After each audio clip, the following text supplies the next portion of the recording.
Good evening, everybody. It is June 29th, 2023. It is Thursday. It is 4:05 in the evening.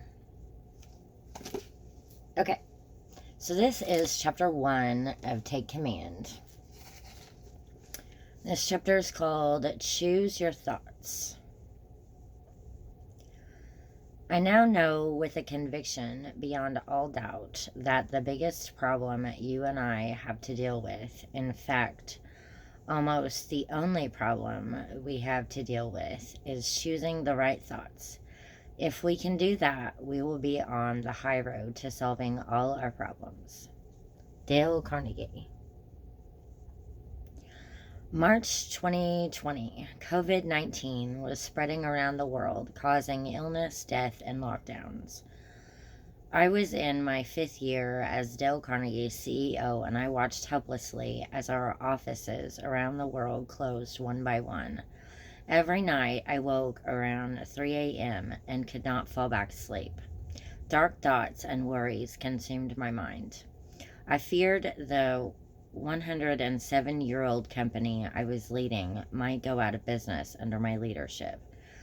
I agonized over the stress our thousands of team members around the world were under. I worried about my 86-year-old mother, who was living alone hundreds of miles away. I dreaded thinking about friends, family, and people who might die. Days passed without getting more than 4 hours of sleep. It was one of the lowest points in my life. Then one night when I awoke, I had an idea. I picked up How to Stop Worrying and Start Living and began flipping through it, looking for inspiration. This book had helped me handle stressful situations countless times in the past. Why hadn't I thought to look at it earlier? I turned to the page with the quote that opens this chapter. In that moment, it was as though Dale himself were standing in my bedroom talking to me personally. This was exactly what I needed to hear. My thoughts had beaten me down for weeks, but now I finally stopped and really began thinking about them. I saw clearly how pessimistic and ugly they had been. Why had I allowed myself to be preoccupied with things that might never happen? Why was my mind turning to the worst possible outcomes? Why was I allowing myself to stew in this toxic negativity? Even though I knew better, I had allowed myself to be held hostage by fear. And it was ruining my sleep, health, and life. I realized how my emotions had been so interwoven with my thoughts. I would think about horrible things that might happen. I'd feel sick with worry, and then the downward spiral would begin. Even though I believed deeply in Dale's stress and worry principles, I had forgotten them amid this crisis. I was dwelling on all the potentially terrible outcomes and letting my thoughts and emotions run the show. I thought to myself, you know what, Joe? Your problem isn't with COVID-19. It's with your thoughts. Choose the right thoughts and you'll get through this. It occurred to me, what if I flipped this? Instead of dwelling on the pandemic and the things I can't control, why don't I focus on the things I can?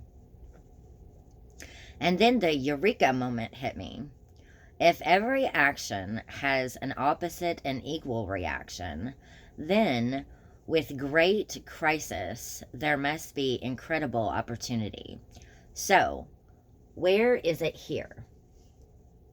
Before the pandemic, we had already started transitioning our company's global training program from almost entirely in person to online, which was no easy feat given that we had thousands of employees in 200 operations in over 80 countries. What if we could accelerate that transition? How could we double or triple our efforts to make this initiative successful?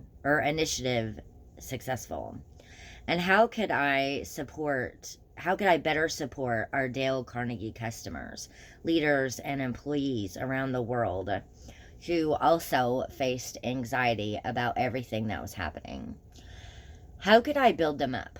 My mood began to change. I was getting excited about taking command, making things happen, leading our company through this crisis, and finding a way to thrive during the pandemic. I remembered the advice a wise friend shared with me. Early in my career, I was hesitant to make a move because I was afraid a bad economy would hurt the business I'd been joining. My friend said, "Remember, Joe, the stormy sea makes a skilled sailor, not a smooth one. You you grow and become better through hard times." Then I thought, these are extraordinarily hard times, and if I respond well, I will become a stronger leader.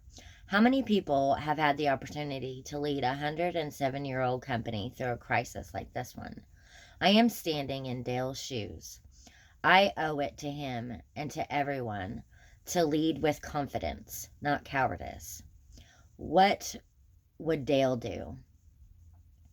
Over the months that followed, I watched with awe and gratitude as we came together as one unified company with courage and flipped our entire business model from in person to online delivery. I also thought about what I could do to support my family and friends. Yes, I was probably more of a nag with my mother during our nightly FaceTime calls about staying safe, but she appreciated it. I reached out to friends and colleagues around the world to check in, listen, and remind them of how important they were to me. I made even more time for my wife and kids, which wasn't hard since we were locked in the same house together 24/7. But I was more intentional about our time together. I began to exercise more, eat better, eliminate refined sugar from my diet, take vitamins, and do all I could to help build my immune system in case I got COVID-19. That night was one of the most pivotal of my life, and I will be forever grateful for it. Dale's quote reminded me about the critical importance of my thoughts. I had to pay attention and be active with them. I needed to choose empowering thoughts that led me to action instead of destructive ones that dragged me into darkness and despair, spurring me into passivity. I realized that if I chose the right thoughts, I would be on the high road to solving all of my problems. And if I failed to do this, I would remain in a very bad place mentally and emotionally. I saw that everything in our lives, relationships, careers, goals, health, achievements, etc., depends on the first step of taking command of our thoughts. The good news and the purpose of this chapter is to show that if you can do this, you can have incredible peace, confidence, and inner strength in any situation too. Now let's talk about how. Okay, so that is all for part 1 of chapter 1. Choose your thoughts to take command. If you like this content, like this video, or comment below. Thank you very much, and thank you for watching.